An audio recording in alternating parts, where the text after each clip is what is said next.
குன்றத்தூர் பகுதியில் சாலையோர ஆக்கிரமிப்பு அகற்றப்பட்ட நிலையில் அப்பகுதியில் அதிமுக முன்னாள் எம்எல்ஏ பழனி பார்வையிட்டு பொதுமக்களுக்கு ஆறுதல் தெரிவித்தார். வீடுகள் இடித்து அகற்றப்பட்ட நிலையில் கட்சி கொடி கம்பம் ஒன்று அகற்றப்படாமல் இருந்ததால் அது குறித்து கேள்வி எழுப்பினார். இந்த விஷயத்தில் அதிகாரிகள் அச்சப்படுகிறார்களா என்றும் வினவினார்.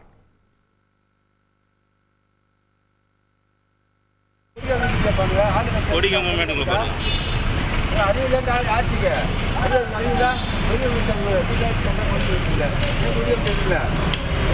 ஆட்சியாக இருக்கிறாங்களா கொடியை முடிச்சுட்டு முக்கியமாக இருக்கு ரோட்டில் முக்கியமான்றேன் கொடியை முடிச்சு கேட்பாங்க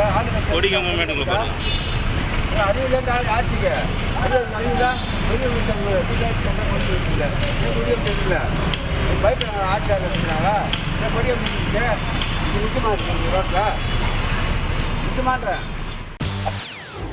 செய்திகளை உடனுக்குடன் தெரிந்து கொள்ள உடனே சப்ஸ்கிரைப் பண்ணுங்க.